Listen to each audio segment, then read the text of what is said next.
அல்லேலூயா. தேவனுக்கு மகிமை உண்டாவதாக. இந்த நாளில் மீண்டும் ஒரு முறை உங்களோடு சேர்த்து தேவனை மகிமைப்படுத்தும்படியாய், விண்ணப்பங்கள் வேண்டுதல் ஏறெடுக்கும்படியாய் தேவன் தந்த கிருபைக்காக நான் தேவனுக்கு துதி செலுத்துகிறேன்.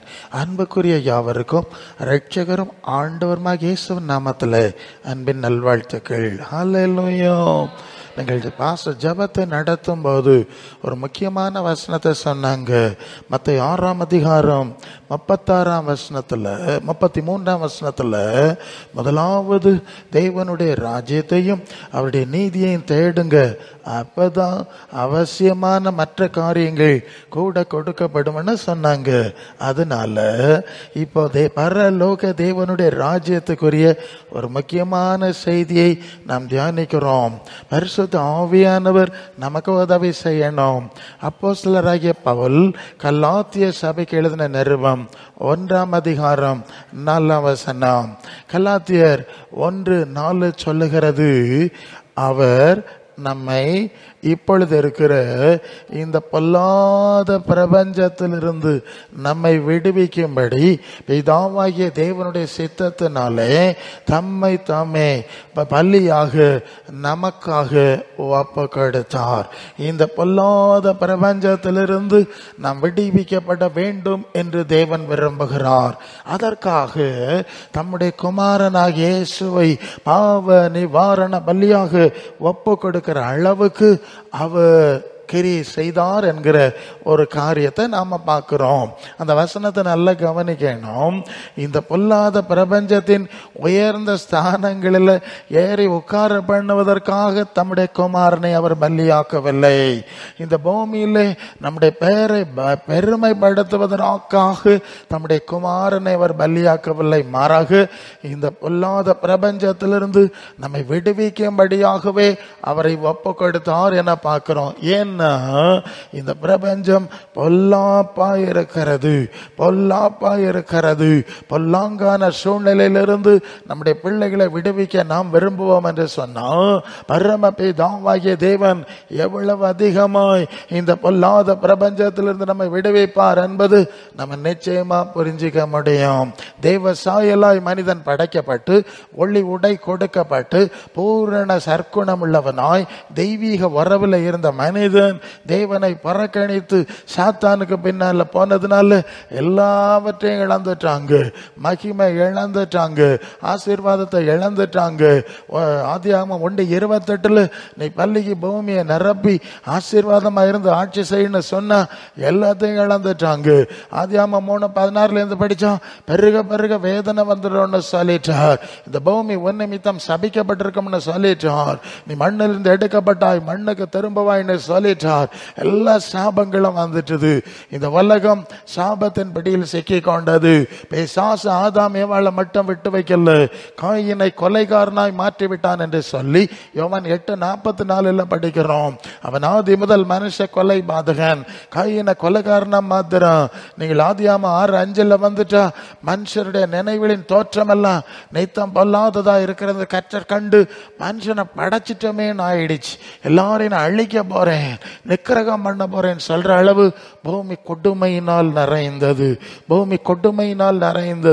பொல்லாங்கனுடைய பிசாசனுடைய ஆட்சிக்குள்ள வந்துட்டு அப்புறம் இஸ்ரவேலர்களுக்கு நான் சில வேளை சொல்லி இருப்பேன், அந்த வரிசையை திருப்பி பார்க்கணும். இஸ்ரவேலர்களுக்கு ஒரு காலம் கொடுத்து உங்களை ஆசீர்வதிப்பேன், என் சொந்த பிள்ளையாயிருன்னா அவங்களும் விக்கிரக ஆராதனை செஞ்சுட்டாங்க. அவர்களும் சாத்தானுக்கு இடம் கொடுத்துட்டாங்க. 10 முறை பரீட்சை பார்த்துட்டாங்க. அவங்க அழிக்கப்பட்டா அவங்க பிள்ளைகள் கானானுக்குள்ள போன பிறகு எருசலேம் தேவாலயத்திலே விக்கிரகத்தை வைக்கிற அளவு குட்டுமையினால் நிறைஞ்சிட்டு கர்த்தர் எச்சரித்தார், கேட்கல, எல்லாரையும் அழிச்சு போட்டார்.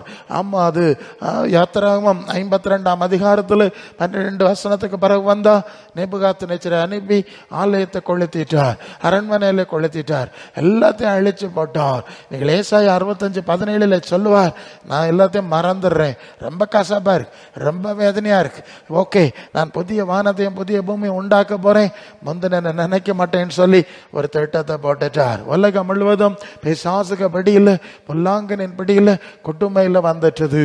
1 யோவான் 5:19 சொல்லுகிறது, உலகம் முழுவதும் பொல்லாங்கனுக்குள் கிடக்கிறது. உலகம் முழுவதும் பிசாசின் ஆளுகைக்குள்ள மாறிவிட்டது மனிதருடைய இருதயம்.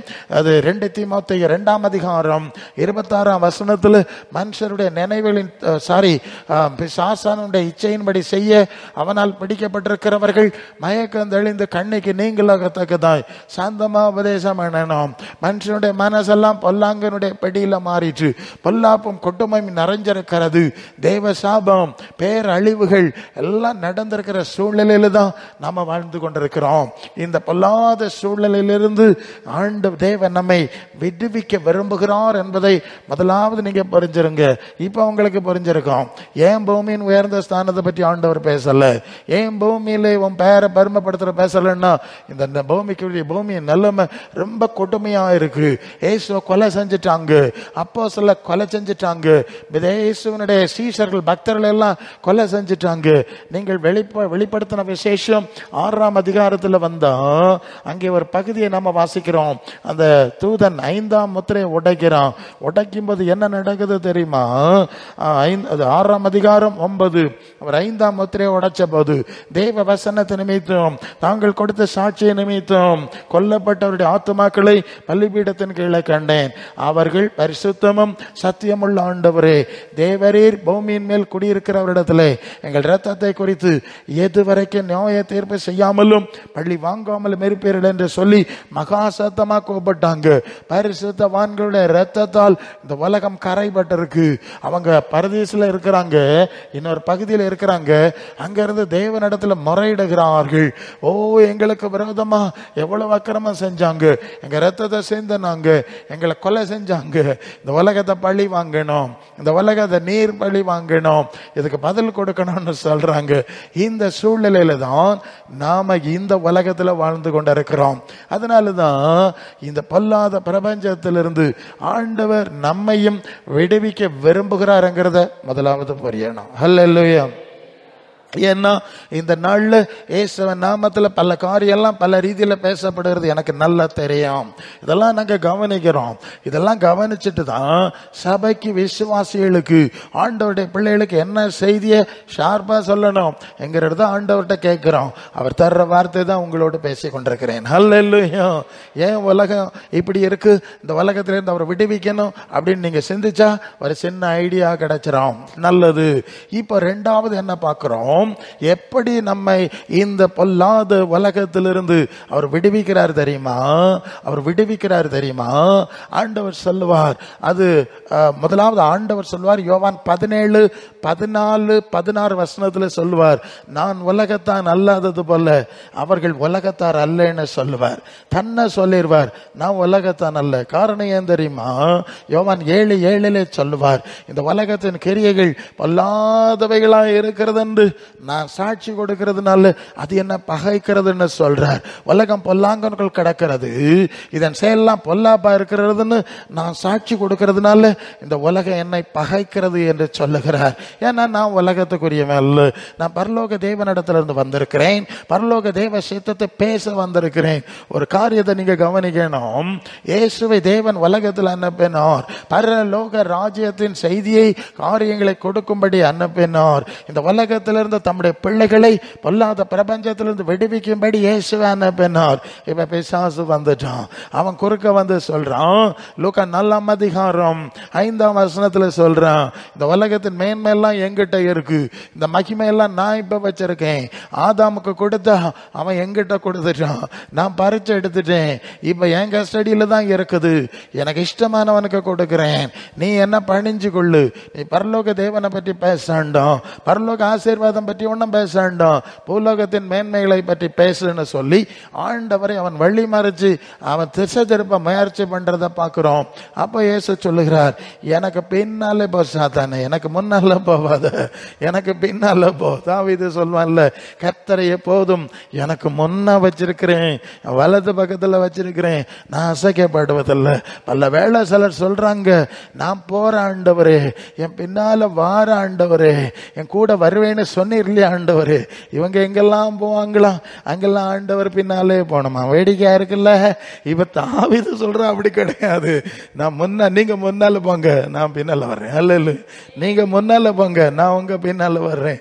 யோவான் 10:27-28 சொல்லுகிறது, என் ஆடு என் சத்தத்துக்கு செவி கொடுக்கிறது, அவை எனக்கு பின் செல்லுகிறது, அவைகளை எனக்கு தெரியும், அவைகளை என் கையிலிருந்து யாரும் பறிக்க முடியும், அவைகளுக்கு தான் நான் நித்திய ஜீவன் கொடுக்கிறேன். என்ன சொல்றீங்க? நீங்க இயேசுக்கு முன்னால போய் அவரை பின்னால வர சொல்ல போறீங்களா, இல்ல அவரை முன்னால விட்டுட்டு நீங்க அவருக்கு பின்னால போக போறீங்களா? நீங்க கொஞ்சம் சிந்திச்சு பார்க்கணும்.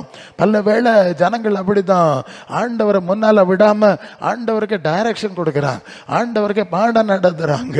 நீங்க மத்தேயு 11:28-29 சொல்லுவார், வருத்தப்பட்டு பாரம் சுமக்கிறவர்களே எல்லாரும் என்னிடத்துல வாருங்க, நான் உங்களுக்கு இளைப்பாறுதல் தரணும். எப்படி தரணும்? என் நான் சாந்தமும் மனத்தாழ்மையுமா இருக்கிறேன், நீங்கள் என் நுகத்தை உங்கள் மேல் ஏற்றுக்கொண்டு என்னிடத்துல கற்றுக்கொண்டா, என்னிடத்துல படிச்சா உங்கள் ஆத்துமகளுக்கு இளைப்பாறுதல் கிடைக்கும். சரிதானுங்களா? சரிதானே? ஆண்டவருக்கு நம்ம ஆலோசனை சொல்லப்படாதுங்க. அவர் நீர் என்ன சொல்லுகிறீர், நான் என்ன செய்ய சித்தமா இருக்கிறீர். அவங்க கேட்கிறான், சிறைச்சாலைக்கார ஆண்டவன் மாதிரி ரட்சிக்கப்படுறதுக்கு நான் என்ன செய்யணும்னு கேட்கிறான். சவுல் கேட்கிறான், பவுலா மாறுறதுக்கு முன்ன நான் என்ன செய்ய சித்தமா இருக்கிறீர்னு கேட்கிறான். எப்பவுமே இப்படி கேட்டு பழவு, நான் என்ன செய்ய நீர் சித்தமா இருக்கிறீர்னு கேட்கணும். நீ ஒரு பெரிய லிஸ்ட் எடுத்துட்டு போய் இதெல்லாம் தரணும். நான் சொல்றதுபடி அவர் பேச ஆரம்பிச்சா நீர் பேசப்படாது, நான் பேசுறத கேட்கணும். சில பிள்ளை எல்லாம் சண்டை போடுவாங்கல்ல, அப்பா அம்மா ஏதாவது சொன்னா வா திறக்கப்படாது, நீ பேசப்படாது. நான் கேட்கறது தர முடியுமா முடியாதா? இந்த லெவல் எல்லாம் ஆண்டவர்கிட்ட பேசிடாதீங்க. நான் என்ன சித்தமா இருக்கிறீர்னு அவர்கிட்ட கேளுங்க, அவருக்கு பின்னால போங்க, அப்பதான் உங்கள் ஆத்துமாக்களுக்கு இளைப்பாறுதல் கிடைக்கும். சரிதானே? சரி, இப்ப ஆண்டவர் என்ன சொல்றாருன்னா, நான் உலகத்தான் இல்லைன்னு சொல்லிட்டார். ஏன்னா இது பொல்லாங்கனுக்குள்ள கிடக்கிறது, இந்த கிரியைகள் பொல்லாப்பா இருக்கிறதுன்னு சொல்லி நான் சாட்சி கொடுக்கறதுனால தான் உலகம் எனக்கு எதிராக ஆக்ரோஷமா நிக்குது என்று சொல்லி தன்னை குறித்து சாட்சி கொடுக்கிறார். இயேசு சொல்லிட்டார், நான் உலகத்தான் அல்ல, மறந்துடக்கூடாது. ரெண்டாவது, அது மட்டும் இல்ல, நீங்கள் யோவான் 18:36 சொல்வார், என்னுடைய ராஜ்யம் இந்த உலகத்துக்குரியது கிடையாது. அன்னைக்கே பிசாசு சொன்னா, பூமியின் உயர்ந்த ஸ்தானத்தை தர எங்கேயோ உட்காருன்னு. எப்படி உட்கார்றது? நான் உன்னதத்திலிருந்து வந்திருக்கிறேன், பரலோகத்திலிருந்து வந்திருக்கிறேன். இந்த பாழடைஞ்ச உலகத்தை நான் ஆட்சி செய்ய போறது கிடையாது. இந்த ராஜ்யம் எனக்கு இது கிடையாது. அதனாலதான் யோவான் 14:2-3, பிதாவின் வீட்டுல தான் என் ராஜ்யம் இருக்கு, என் வாசஸ்தலம் இருக்கு. உங்களுக்கு அங்க ஒண்ணு உருவாக்கிட்டு உங்களை அழைத்து கொண்டு போக, நான் இருக்கிற இடத்துல நீங்க இருக்கும்படி நான் மறுபடியும் வந்து உங்களை சேர்த்துருவேன். ஏன்னா என்னுடைய ராஜ்யம் இங்க இல்ல, அது பரலோகத்தில் இருக்கிறது. வெளிப்படுத்தல் 3:21 சொல்லுவார், நான் ஜெயங்கொண்டு பிதாவாகிய தேவனுடைய வலது பார்சத்துல வீட்டிருக்கிறது போல பாசானவன் ஃபெயிலானவன் கிடையாது. ஜெயம் கொள்ளுகிறவனை என் சிங்காசனத்திலே என்னோட கூட உட்காரும்படி செய்வேன்னு சொன்னார். ஜெயம் கொள்றதுன்னா என்ன தெரியுமா? ஜெயம் கொள்றதுன்னா என்ன தெரியுமா? யோவான் 16:33 சொல்லுகிறது, உலகத்தில் உங்களுக்கு உபத்திரம் உண்டு, ஆனாலும் நான் உலகத்தை ஜெயித்தேன். நான் உலகத்தை ஜெயித்தேன்னு சொன்னா அதை சொல்லிட்டு உடனே அவரை பிடிச்சிடுறாங்க, 2 கள்ளமாருக்கு நடுவில் தொங்க வச்சு கொலை பண்ணிடுறாங்க. இயேசு சொன்ன வார்த்தையினுடைய பொருள் என்ன தெரியுமா? மரணம் நேரிடுகிறதா இருந்தாலும் நான் இந்த உலகத்துக்கு சரணடையவில்லை. உலகத்துக்கு அது ஜெயம் என்ற வார்த்தை சரணடையவில்லை. அதைத்தான் வெளிப்படுத்தின விசேஷம். 12ஆம் அதிகாரம் 11ஆம் வசனம், மரணம் நேரிடுகிறதா இருந்தாலும் அதுக்கு தப்பும்படி தங்கள் ஜீவனையும் பாராமல் ஆட்டுக்குட்டியின் இரத்தத்தினாலும் தங்கள் சாட்சியின் வசனத்தினாலும் அவனை ஜெயித்தார்கள். அல்லேலூயா. சாவு வந்தாலும் ஜெயிச்சாங்க. மரண பரியந்தம் உண்மையா இரு என்று சொல்லி நாம் வெளிப்படுத்தல் 3ஆம் அதிகாரம் நாம் வாசிக்கிறோம் இல்லையா? ஓகே, சாரி, 2ஆம் அதிகாரத்தில் நாம் அந்த வசனத்தை வாசிக்கிறோம் இல்லையா? 10ஆம் வசனம். சரி, மரண பரியந்தம் உண்மையாயிரு, அப்பொழுது ஜீவ கிரீடத்தை தருவேன். தட் மீன்ஸ் மரணம் வருவதாக இருந்தாலும் உண்மையாயிரு. அல்லேலூயா. சரிதானே? அப்ப உலகத்துக்கு இயேசு சொன்னார், நான் சரணடையல. சரணடைய பண்ணும்படி பிசாசு முயற்சி பண்ணினோம். பலவேளை நம்ம பின்னால பிசாசு வர்றான், இப்பமாவது சரணடைஞ்சிரு, நயமா பேசுறான், நெருக்கடிகளை வைக்கிறான், துன்பங்களை போட்டு சரணடைவானா பாப்போம். அதான் ஆவியானவர் பேசினார்ல, ஆமா, மனுஷனுக்கு சரணடைய சொல்லல, அவங்களோட சமரசம் பேச சொல்லல.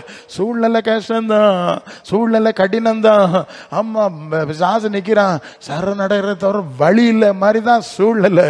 ஆனா தேவ பிள்ளைகள் சரணடைய மாட்டேங்கிறாங்க. சாவு வந்தா செத்து போயிடுவோம், உனக்கு சரணடைய மாட்டோம்னு சொல்றாங்க. உன்னிடத்துல சமரசம் பேச மாட்டோம், உங்ககிட்ட உதவி வாங்கி எனக்கு வாழணும்னு ஆசை கிடையாது, நாங்க பரலோக தேவன்கிட்ட பேசுவோம். ஹல்லேலூயா. ஓகே, அப்ப ஏசு சொல்லிட்டார், நான் உலகத்துக்கு சரணடையல. இப்ப புரிஞ்சிருக்கும்னு நினைக்கிறேன். ஜெயங்கொள்ளுகிறவன் ஜெயங்கொள்ளுகிறவன் சொல்லி அந்த 2-3 அதிகாரத்துல 7 சபைக்கு ஆவியானவர் சொல்ற செய்தியில ஜெயங்கொள்ளுகிறவனுக்கு இதை கொடுப்பேன், ஜெயங்கொள்ளுகிறவனுக்கு அதை கொடுப்பேன்னு சொல்லியிருக்குல்ல. அப்ப ஜெயங்கொள்ளுகிறனா என்ன அர்த்தம்? உலகத்துக்கு சரணடையாதவங்க. ஓகே, அது இயேசு சொல்லிட்டார். நான் சரணடையலன்னா என் பிள்ளை எப்படிடா நீ சரணடைய முடியும்? நெவர், நடக்காது, முடியும். சரி, அப்ப இயேசு சொல்லிட்டார், நான் உலகத்தான் அல்லன்னு சொல்லிட்டார். 2வது யோவான் 15:19 சொல்லுகிறது, நீங்கள் உலகத்தாரா இருந்திருந்தால் உலகம் தன்னுடைய சிநேகித்திருக்கும். நீங்கள் உலகத்தாரா இராதபடினாலும் நான் உங்களை உலகத்திலிருந்து தெரிந்து பிரித்து எடுத்தபடினாலும் உலகம் உங்களை பகைக்கிறது. அல்லேலூயா. இப்ப என்ன சொல்றோம்? இயேசு தம்முடைய பிள்ளைகளை, தம்முடைய சீடர்களை இந்த உலகத்திலிருந்து பிரித்து தெரிந்து எடுக்கிறார். அப்படி தெரிந்து எடுக்கப்பட்டவர்கள் தான் இயேசுவின் சீசர்கள்ங்கிறத மறந்துடப்படாது. அப்போஸ்தலர் 2ஆம் அதிகாரம் 40-41 வந்தா, மாறுபாடான சந்ததியை விட்டு விலகி உங்களை ரட்சித்துக் கொள்ளுங்க என்று பிரசங்கம் பண்ணினார். அந்த வார்த்தையை சந்தோஷமா ஏற்றுக்கொண்டவர்கள் மாத்திரம் ஞான ஸ்நானம் பெற்று 3000 பேர் சேர்த்து கொள்ளப்பட்டாங்க. இயேசு எப்படி மற்றவங்களை அவனுடைய சீசர்களை சீசராக்கி உலகத்திலிருந்து வேறுபடுத்தினாரோ அதே மாதிரி தான் அவருடைய சீடர்களாகிய அப்போஸ்தலர்களும் மற்றவர்களை இயேசுவுக்கு சீசர் ஆக்குனாங்க என்கிறத நீங்க மறந்துடக்கூடாது. யோவான் 17ஆம் அதிகாரத்தில் நீங்க வரும்போது அங்கே இப்படி வாசிக்கிறோம், 17:6, நீர் உலகத்தில் தெரிந்தெடுத்து எனக்கு தந்த மனுஷருக்கு உம்முடைய நாமத்தை வெளிப்படுத்தினேன், அவர்கள் உம்முடையவர்களாக இருந்தார்கள். அல்லேலூயா. உலகத்திலிருந்து தெரிந்து பிரித்து எடுக்கப்படுகிறவர்கள் தேவ பிள்ளைகள். உலகத்தோடு ஒத்து ஓடி சரணடையவர்கள் உலகத்தின் அதிபதியாகிய பிசாசின் பிள்ளைகள். ஏன்னா உலகத்தின் அதிபதி யோவான் 14:30 ஆண்டவர் சொல்லுவார், இதோ உலகத்தின் அதிபர் வர்றான், அவனுக்குரியது ஒன்றும் எங்கிட்ட கிடையாது. அல்ல, உலகத்தின் அதிபதிக்குரிய காரியத்தை நம்ம வச்சுக்கப்படாது. அடிக்கடி நான் சொல்ற ஒரு காரியம் உண்டு. நம்முடைய வீடுகளில் அல்லது குடும்பங்களில் சாத்தானுடைய போராட்டம் போவாம நம்ம ஜெயிக்க முடியாம இருக்கிற ஒரு காரணம் என்ன தெரியுமா? ஆவியானவர் பேசுகிறார், உலக நேசம். உலக நேசம். 1 யோவான் 2:15 உலகத்தில் உள்ளவர்கள் அன்பு கூறாதிருங்கள். ஒருவன் உலகத்தில் அன்பு கூர்ந்தா பிதாவிற்கு அன்பு கிடையாது. கண்களின் ஈச்சை, மாம்சத்தின் ஈச்சை, ஜீவனத்தின் பெருமை இது பிதாவினால் உண்டாகல. இந்த பெயிண்ட் அடிக்கிறதெல்லாம் உலகத்தால உண்டாயிருக்கு. ஆமா, அவர் தான் சாபம் போட்டு போயிட்டாருங்க. அவர் சாபிச்சதையெல்லாம் இவங்க பல விதமா படம் காட்டி கவர்ச்சி காட்டி என்னெல்லாம் காட்டுறாங்கன்னு உங்களுக்கு தெரியும். உங்களை வசீகரிக்கிறது, உங்களை இழுத்து கொண்டு இருக்கிறது. இந்த உலக நேசத்தை இருந்தா பரலோக தேவனுடைய அன்பு இருக்காது. யாக்கோபு 4:4 அங்கே வாசிக்கிறோம், விபச்சாரரை விபச்சாரிகளே, உலக சிநேகம் தேவனுக்கு பகைன்னு தெரியாதா? உலகத்துக்கு சிநேகிதனா இருக்க விரும்புகிறவன் தேவனுக்கு பகைஞனா இருக்கிறான்னு சொல்றார். இந்த உலகத்துக்கு நீங்க நேசர்களா இருந்தா தேவனுக்கு எதிரிகளா இருக்கணும். சரிதானே? வசனம் சரிதானே? உலகத்தை ஆசீர்வாதம் நீங்க நேசிச்சு மனசுல வச்சு கொண்டாடினா நீங்க பரலோக தேவனுக்கு எதிரியா இருப்பீர்கள். அப்படி என்றால் சாத்தானுக்கு நண்பரா இருக்கிறீர்கள். சரிதானே? தேவனுடைய எதிரி சாத்தானுக்கு நண்பன் தானே. அப்ப சாத்தானுக்கு நண்பானா சாத்தான் வருவான், சாத்தான் வந்து உட்காருவான். போப்பு சாசன்னா எப்படி போவான்? அவன் எப்படி போவான்? அம்மா வீட்டுல கருவாடை வாங்கி பையில தூக்கி வச்சுட்டு பூனையை விரட்டுறான், அது இப்படி சுத்தி அப்படி வரும், அப்படி சுத்தி இப்படி வரும். அது சொல்லுது எனக்குள்ளது இங்க இருக்கு. ஒரு இடத்துல ஒரு பொம்பளைக்கு பேய் பிடிச்சிருச்சு. ஜெபம் பண்ண நான் சொல்லுது, நான் போக மாட்டேன், எனக்குள்ளது இங்க இருக்கு, அது அதனால போக மாட்டேன். உனக்குள்ளது இங்க இருக்கு, என்ன இருக்குன்னு கேட்டா இந்த பொம்பளை தலையில சுத்தி இருக்க திரிப்பா எனக்குள்ளது. எப்படியும் அந்த பொம்பளை தலையில சுத்தி இருக்க திரிப்பா எனக்குள்ளதுன்னு சொல்லுது. அது எப்படி உனக்குள்ளதுன்னு கேட்டா, இந்த இடத்துல ஒரு கோயில் இருக்கு, அந்த கோயிலுக்கு நிறைய பேர் தலைமுடி நேர்ச்சை பண்ணுவாங்க. பண்ணி தலைமுடி அங்க போய் மொட்டை போடுவாங்க. தெரியும்ல, நிறைய கோயில்கள் இருக்குல்ல, மொட்டை போட்டுருவாங்க. எல்லாம் மொத்தமா அப்படி மலை மாதிரி குமிஞ்சிரும். ஸோ அவன் என்ன பண்ணுவான், அந்த அந்த முடி வச்சு ப்ராசஸ் விக்கு பண்றது தெரிப்பான். இந்த ப்ராசஸ் பண்றவங்களை கூப்பிட்டு, ஏப்பா இது ஏலம் போடுறேன் ஏலத்துக்கு வித்துருவான். எடுத்துட்டு போனவன் என்ன பண்ணா, கொஞ்சம் திரிப்பான் பண்ணா, வேற மாதிரி பண்ணா, திரிப்பான் பண்ணதை வித்தான். ஒருத்தன் கொஞ்சம் ஹோல்சேலா வாங்கிட்டு வந்து இந்த பொம்பளை இருக்க தெருவில் ஓடி கொண்டு போனான், திரிப்பான் கொண்டு போனான். இந்த பொம்பளை பார்த்து தலைமுடி கட்டையா இருக்கு, குட்டையா இருக்கு, அதனால ஒரு திரிப்பானை வாங்கி சொருகிட்டு மினிக்கிட்டு நடந்தது, பேய் வந்துட்டு. ஓகே, எப்படி வந்ததே தெரியல. இப்ப கேட்டா சொல்லுது வேற ஒண்ணும் இல்ல, இது எனக்குள்ளது, கலத்தி போட்டு. எப்படி இருக்கு, ஒரு தள்ளமுடியை கூட பேய் விட மாட்டேங்கிறான். இப்ப புரியுது இல்ல? இப்படி இருந்தா சாத்தானுக்கு உலகம் இருந்தா சொல்லுவான், என் உலகம் அவங்க மனசுல இருக்கு, நான் போக மாட்டேன். புரியும்னு நினைக்கிறேன். பிசாசின் ஆளுகை அதான் ஆண்டவர் கிளியரா சொன்னார். 14:30 யோவான், இதோ உலகத்தின் அதிபதி வர்றான், அவனுக்குள்ளது எங்கிட்ட கிடையாது. இப்படி சொல்ல முடியுமா நமக்கு? இப்படி சொல்ல முடியுமா நமக்கு? இந்த உலகம் எனக்கிட்ட கிடையாது, அந்த பேய்க்கு எனக்கிட்ட உரிமை கிடையாது. ஆனா தேவன் சபிச்சு பறக்கணிச்சு நெருப்பு மூட்டை வச்சிருக்கிறார்ல. 2 பேதுரு 3:7-13 படிச்சா பவுலர் பேதுரு என்ன சொல்றாரு தெரியுமா? இப்ப இருக்கிற வானம் பூமி நெருப்புல கொளுத்த வச்சிருக்கு, பஞ்சபூதங்கள் வெந்து அழிந்து போக போறது. நாங்க என்ன செய்யறோம் தெரியுமா? 13 தேவனுடைய நீதி வாசமா இருக்கும், புதிய வானங்களும் புதிய பூமி உண்டாகும் என்று காத்திருக்கும். அப்ப அப்போஸ்தலருடைய மனசுல இந்த உலகம் கிடையாது. அது என்ன உண்மை? அதனாலதான் அவங்கள கண்டோன்னா பேய் ஓடி போயிடுச்சு, எல்லாம் செட் ரைட் ஆயிட்டு. இப்ப உலகத்தை சாத்தான் உரிமை பண்ற உலகத்தை மனசுக்குள்ள வச்சுட்டு பேய் பிசாசு போ போ, இயேசு நாமத்துல போ, அந்த நாமத்துல போனா எப்படி போவான் அது? சொல்லுங்க நீங்க, உங்களுக்கு புரியணும். எனக்கு ஆவியானவர் தந்தது நான் சபைக்கு சொல்லிட்டு இருக்கேன். பிசாசின் ஆளுகை நம்ம வாழ்க்கையில இராதபடி. ஏன்னா சில சந்தர்ப்பத்துல சில தாயத்துன்னு சொல்றாங்க, எல்லாம் சில வேளை பேய் விரட்டும் போது அப்படிதான் போகலைன்னா பாஸ்டர்மார் என்ன பண்ணுவாங்கன்னா, கொஞ்ச நேரம் ட்ரை பண்ணி பார்ப்போம், போகல, ஏய் தாயத்து கட்டி இருக்குதியா, கையில கட்டி இருக்குதியா, மறைவா கட்டி இருக்குதியா, வேற எங்கேயாவது வச்சிருக்குதியா எல்லாம் கேட்பாங்க. பார்த்தா எங்கேயாவது ஒண்ணு இருக்கு, ஆமா சார் ஒண்ணு அங்க இருக்கு, எல்லாம் மாத்து, அப்புறம் தான் பேய் போவோம். எங்கேயாவது ஒண்ணு இருக்கும், சரிதானே? சரி. அவ உலக நேசம் தேவனுக்கு விரோதமான பகை, இது சாத்தானுக்குள்ள கிடக்கு, தேவ சாபத்தில் இருக்கு, மறந்துடக்கூடாது. இப்ப என்ன புரிஞ்சீங்க? இந்த உலகத்திலிருந்து முதலாவது தற்காலிகமாய் நம்மை பிரிக்கிறார். இது தற்காலிகம், முதல் பிரிக்கிறார். அடுத்த லெவலுக்கு போகலாம். முதலாவது ஒரு பிரிவு. ஏன்னா கொஞ்ச நாளைக்கு இந்த உலகத்தோட முற்றிலும் பிரிக்கல, உலகத்தை தான் இருக்கிறோம், ஆனா உலகத்துக்குரியவர்கள் அல்லாதவர்களா இருக்கும்படி நம்மை பிரித்து எடுக்கிறார். அது லேவியராகமம் 20:26, நான் பரிசுத்தராய் இருக்கிறது போல நீங்களும் பரிசுத்தராய் இருக்கும்படி உங்களை மற்ற ஜாதி ஜனங்களை விட்டு பிரித்து எடுத்து என்னுடையவர்களா இருக்கும்படி. எஸ், அங்க ஒரு வார்த்தை இருக்கும், ஹல்லேலூயா ஹல்லேலூயா, மை ஓன் பீப்புள், என்னுடையவர்களா இருக்கும்படி உங்களை பிரித்தெடுத்தேன் என்று சொல்லுவார். அதே காரியத்தை தான் 1 பேதுரு 2:9 நீங்களோ உங்களை அந்த காலத்தில் என்று தம்முடைய ஆச்சரியமான ஒளி நடத்திற்கு வரவழைத்தவருடைய புண்ணியங்களை அறிவிக்கும்படி தெரிந்து கொள்ளப்பட்ட சந்ததி, ராஜரிக ஆசாரிய கூட்டம், பரிசுத்த ஜாதி, அவருக்கு சொந்த ஜனமா இருக்கிறீர்கள். ஹல்லேலூயா. இந்த உலகத்திலிருந்து தேவன் தன்னுடைய பிள்ளைகளாக இருக்கும்படி நம்மை பிரித்தெடுக்கிறார்ங்கிறத அறிஞ்சிருக்கணும். இதுதான் வேறுபாடு சத்தியம்னு சொல்றது. புரியும்னு நினைக்கிறேன். வேறுபாடு சத்தியம். இப்ப உங்கள்கிட்ட கேட்கணும், நீங்க உலகத்திலிருந்து பிரிஞ்சீங்களா? உலகத்திலிருந்து பிரிஞ்சீங்களா? ஆமா பாஸ்டர், ஆண்டவர் நல்ல உலகத்திலிருந்து பிரிக்க பார்க்கிறார், நாங்க தான் பிரிய மாட்டோம்னு புட்டிவாதமாகி இருக்கிறோம். அல்ல, என்ன சொல்றீங்க? அவர் நல்லா பேயை போட்டு நோயை போட்டு அதை போட்டு கடனை போட்டு, என்னது கடனை போட்டும் பிரிக்கிறார் நம்ம உலகத்துல இருந்து. நல்லா பாக்குறாரு, நான் தான் பிரிய மாட்டேன். ஒரு சபையில விசுவாசி, அவங்களுக்கு கடன் ப்ராப்ளம், மாட்டிக்கிட்டாங்க. நல்ல விசுவாசி தானோ, கடலை மாட்டான், மாட்டி ஜோம் பண்ணாங்க. ஜோம் பண்ணா ஒரு நாளும் கடன் பிரச்சனை தீரும். பாஸ்டர்ட்டையும் சொல்லுவாங்க, நல்ல தசமா கண்ணெலாம் கொடுக்குறவன் தான், நல்ல விசுவாசி தான். என்னப்பா இந்த விசுவாசிக்கு இப்படி ஆயிடுச்சு அப்படின்னு பாஸ்டர் நல்லா முட்டி போது ஜோம் பண்ணி பார்த்தா அந்த காரியம் நடக்கலை. சரி, ஜபம் போய்கிட்டே இருக்கு, கடன் தீரல.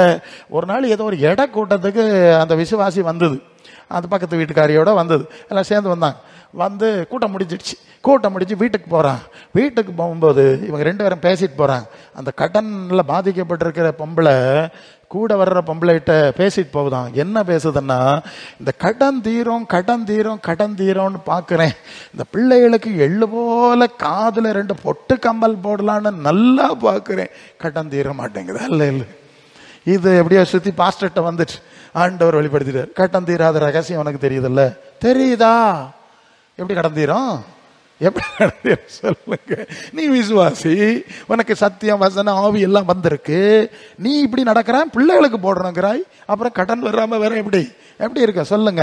ஆமா, ஒரு இடத்துல இது மாதிரிதான் ஒரு தாயார் ஜோமனம் ஒரு பாஸ்டர்கிட்ட வந்து, அன்னைக்கு அங்கே நான் இருக்கிறேன், அது பாஸ்டர் கடன் பாஸ்டர் இப்படி பாஸ்டர் பயங்கரமா கண்ணீர் விட்டு அழுது, ஐயா அப்போ பயங்கர ஒப்பார்.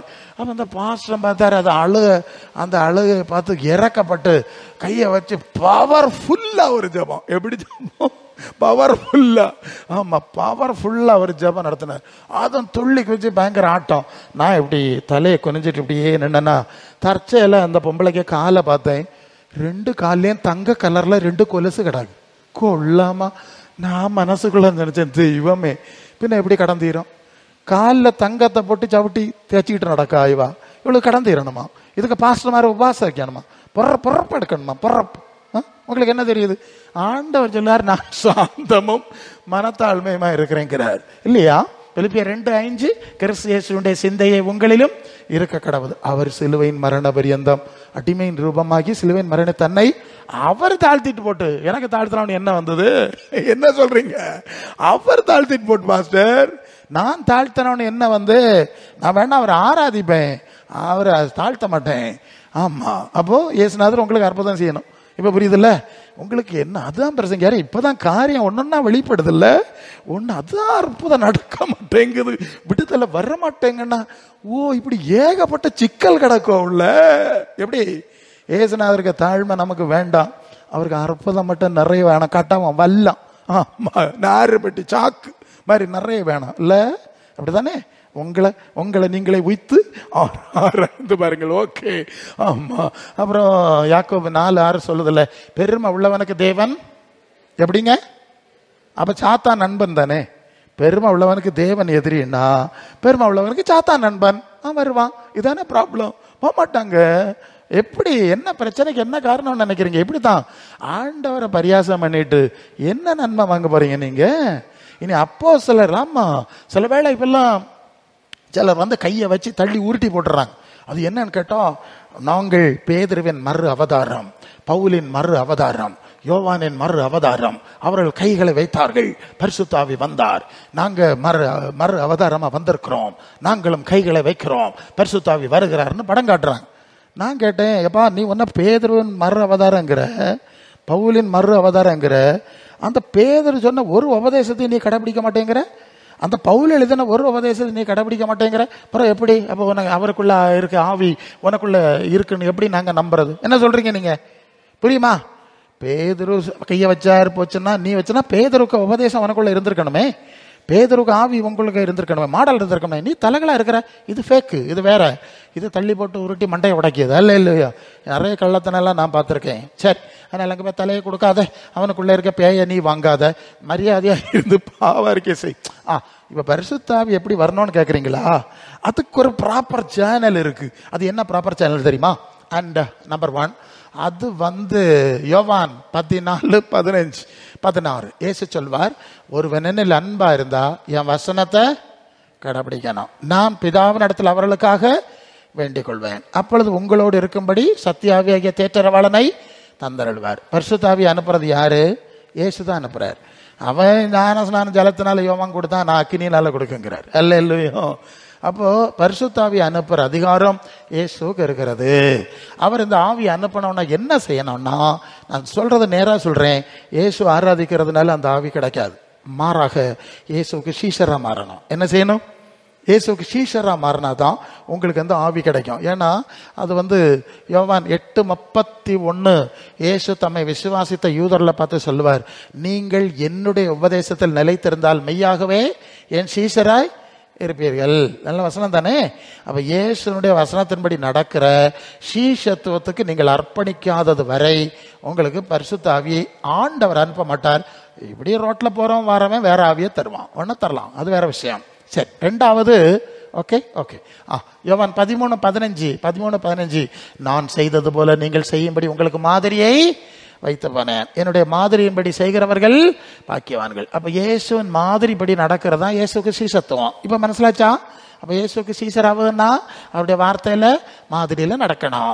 1 பேதுரு 2:21 அவருடைய அடிச்சுவடுகளில் நடந்து வரும்படி அவர் மாதிரி மாதிரி மாதிரி வச்சார். Food prints. ஓகே. 1 யோவான் 2:6 அவருக்குள் அழைத்திருக்கிறேன் என்று சொல்றவன் அவர் நடந்தது போல நடக்காண்டாமாக்கா, என்ன சொல்றியே? அவர் நடந்தது போல நடக்கணும். இப்படி செய்யறதுக்கு யார் யார் அர்ப்பணிக்கிறீங்களோ அவங்க தான் இயேசுவின் சீசர். அவங்களுக்கு மட்டும்தான் இயேசு பரிசுத்த ஆவியை கொடுப்பார், மற்றவங்களுக்கு கொடுக்க மாட்டார். எவ்வளவு சத்தம் போட்டாலும் கொடுக்க மாட்டார். இந்த சீஷத்துவம் அதான் சீஷராகி ஞான ஸ்நானம் கொடுங்கன்னு சொன்னார்ல யோவான் 28 கடைசி 2 வசனத்துல. யோவான் 4:1 அவரே சீஷராகி ஞான ஸ்நானம் கொடுத்தார்ல. நீங்கள் ஜலத்தினாலும் ஆவியினாலும் பறக்கணும்னு தானே அது யோவான் 3:5 சொல்லுது. முதல்ல சீஷராகுதல் ஞான ஸ்நானத்துல வாங்க, அதுக்கு அடுத்தது பரிசுத்த ஆவி கிடைக்கும். சரிதானே? அது தீர்த்து 3:5 அது என்ன சொல்லுது? அவர் மறு ஜன்ம முளைக்கினாலும் பரிசுத்தாவின் புதிதாக்குதல்னாலும் அவர் நம்மை ஜனபித்தார். அப்ப என்ன புரிஞ்சீங்க? ஞான ஸ்நானம்னா கழுவப்படுகிற அனுபவம். அது வரும் தண்ணி சடங்கு கிடையாது. சிலர் தெளிச்சியாவ, சிலர் முக்காவ, கங்கையிலே முங்காவ, மகாமக குளத்திலே முங்குறார்கள். ஒரு ஆளு முங்கிட்டு வந்த ஆளு செத்து போச்சு, இன்னொரு ஆளு ஜெயிலுக்கு போயிட்டு வந்திருக்கு. சரிதானே? இந்த தண்ணி சடங்கு இல்லாது, அது தண்ணி ஒரு அடையாளம் இருக்கட்டு. ஞான ஸ்நானங்கிறது கழுவப்படுகிற அனுபவம். என்ன அனுபவம்? நீ எழுந்து ஞான ஸ்நானம் பெற்று உன் பாவங்கள் போக கழுவப்படுகிற அனுபவம். அப்போ வீட்டில் பால் வாங்கினோன்னா ஒரு பாத்திரத்தை நல்லா கழுவி காய வச்சு பால் வாங்கணும், இல்லைன்னா பால் தெரிஞ்சு போவோம். வீட்டில் உள்ள வேஸ்ட் வாட்டர் விடுறதுக்கு ஒரு காடி பானை நாங்கள் வச்சிருப்போம். பண்டு வேஸ்ட் வாட்டர் விடுறதுக்கு காடி பானை, அதில் எல்லா தண்ணியும் விடலாம். அதை யாரும் கழுவதில்லை. மாசத்துக்கு இருக்கா கழுவிகளை எனக்கு தெரியல. சரிதானே? நீ பால் பாத்திரம் கழுவப்பட்ட பாத்திரமா மாறினா பரிசுத்தாவி கிடைக்கும். காடி பானையா இருந்தால் அசுத்தாவி கிடைக்கும். அதானே? உண்மை தானே? ஓகே. அப்போ கழுவப்படு என்ன செய்யணுமா? கழுவப்படுதல் ஞான ஸ்நானம் ஒரு கழுவப்படுற அனுபவம். அதுல நிறைய உன் பாவங்கள் நிவர்த்தியாகும் பொருட்டு மனம் திரும்பி குணப்படுங்கள். ஓகே. 3:20 அப்போஸ்தலரா? சரி, இப்படி எல்லாம் இருக்கு. நீங்க கழுவப்பட்டியலா? கழுவப்பட்டு கொண்டிருக்கிறீங்களா? கழுவப்பட்டுக்கிட்டே இருக்கேன் பிரசங்கியாரே. கொஞ்சம் வருஷமா கழுவப்படுவாங்க சில ஆளு இல்லையா? சரி, இயேசுவின் ரத்தத்தினாலே கழுவப்படுதல், பாவம் மன்னிப்பாகிய கழுவப்படுதல் எல்லாம் இருக்குல்ல. கழுவப்படணும். நீங்க அப்போஸ்தலர் 15:8-9 இருதயங்களை பார்க்கிற தேவன் நமக்கு பரிசுத்த ஆவியை தந்தது போல அவருடைய இருதயங்களை விசுவாசத்தினாலே சுத்தமாக்கி பரிசுத்த ஆவியை கொடுத்து நமக்கு அவர்களுக்கும் வித்தியாசம் இல்லாதவே செய்தார். அப்ப இருதயத்தை கழுவி தான் கொடுத்தாராம். சரிதானே? ஒரு சுத்திகரணம். அது தனியா பேசி இல்லாத வேற. அப்போ இருதயம் சுத்தமாகாம பரிசுத்த ஆவி கிடைக்காது. இயேசுவின் சீஷர் ஆகாம பரிசுத்த ஆவி கிடைக்காது. அப்போஸ்தலர் 5:32 தேவன் தமக்கு கீழ்ப்படுகிறவர்களுக்கு தந்தருளின பரிசுத்த ஆவி சாட்சி. பரலோக தேவனுக்கு கீழ்ப்படிஞ்சா, தேவ சித்தத்துக்கு கீழ்ப்படிஞ்சா, இயேசுவின் சுவிசேஷ சீடத்துவத்துக்கு கீழ்ப்படிஞ்சா பரலோக தேவனுடைய ஆவி கிடைக்கும். சரிதானே? பரலோக தேவனுக்கு கீழ்ப்படியாம போய்கிட்டே இருந்தா சாத்தானுடைய ஆவி கிடைக்கும். எபேசியர் 2:2 எபேசியர் முற்காலத்திலே உலக வழக்கத்தின்படியாகவும் கீழ்ப்படியாமையின் பிள்ளைகளிடத்தில் இப்பொழுதும் கிரியை செய்கிற ஆகாயத்து அதிகார பிரபுவின் ஆவிக்கேற்றபடி நடந்து கொண்டு வந்தீர்கள். மனசு மாம்சம் விரும்புகிறவடை செய்து சுவாபத்தினாலே கோப ஆக்கினேன் பிள்ளைகளா இருந்தீர்கள். அப்ப பரலோக தேவனுக்கு கீழ்ப்படிஞ்சா பரலோகத்தில் இருந்து ஆவி வரும். பரலோக தேவனுக்கு கீழ்ப்படியாம இருந்தா கீழ்ப்படியாமையின் பிள்ளைகள் தானே சொல்லியிருக்கு. ஆகாயத்து அதிகார பொறுப்பினா எபேசியர் 6:12 வான மண்டலங்களில் உள்ள பொல்லாதாவி சேனைன்னு சொல்லி இருக்குல்ல. அது ஒன்னா வருமா, சேனையா வருமா, லேகியோனா வருமான்னு நமக்கு தெரியாது. ஓகே. ஒருத்தனுக்குள்ள 6000 இருந்தான்ல, கேட்டா லேகியோங்கிறான். ஆமா. சோ உறக்கம் வரல, வீட்டுல தங்கல, துணி உடுக்கல, பல மாதிரிலாம் இருந்து 6000 வந்தா பின்ன சும்மாவா என்ன? சரி, இப்படி எல்லாம் இருக்கு. அப்ப பரிசுத்த ஆவி கிடைக்கணும்னு என்ன செய்யணும்? ஒரு ஐடியா கிடைச்சல. சரி, அப்ப தேவனுடைய ஆவி வந்தாதான் தேவ பிள்ளையா ஆக முடியும்னு ரோமர் 8:14 சொல்லுது. இல்லைன்னா சாத்தான் பிள்ளையா தான் இருக்கணும். நல்லது. அப்போ இப்ப என்னாச்சு? இயேசுவின் சீஷத்துவத்தில் வரும்போது தேவ பிள்ளைகளுக்கு அந்தஸ்து வருது. இப்போ இந்த ஆவி இப்ப என்ன பார்த்தோம்? உலகத்தை பொல்லாத பிரபஞ்சத்திலிருந்து நம்ம விடுவிக்க வந்தாரு. முதலாவது ஏன் சொல்லார்? நான் விடுவிச்சுட்டேன், நான் அந்த உலகத்தான் இல்லைன்னு சொல்லிட்டாரு. அடுத்தது சீசல்ல சொன்னார், உங்களை நான் என்ன செஞ்சுட்டேன்? உலகத்திலேருந்து பிரிச்சுட்டேன், இனி உங்களுக்கு சம்பந்தம் இல்லைன்னு சொல்லிட்டாரு. அப்புறம் என்ன பண்ணாருன்னா, அது ஒரு வசனத்தை தந்துடலாமா? 1 கொரிந்தியர் 2:12 நாங்களோ உலகத்தின் ஆவியை பெறாமல் தேவனால் எங்களுக்கு அருளப்பட்டதை அறியும்படியாய் தேவனிடத்திலிருந்து புறப்பட்ட அந்த ஆவியை பெற்றோம். அந்த ஆவியினாலே தேவனுக்குரியவளை அவளோட சம்பந்தப்படுத்தி காண்பிக்கிறோம். இப்ப 2 ஆவி இருக்குன்னு சொன்னல, ஆகாத் அதிகார பிரபுவின் ஆவி, அது உலகத்தின் ஆவி. இப்ப என்ன ஆச்சு, அந்த உலகத்தின் ஆவியை எடுத்துட்டு ஒரு புதிய பரலோகத்தின் ஆவி கொடுக்கப்படுறது அல்ல இல்லையா? என்ன புரிஞ்சுங்க?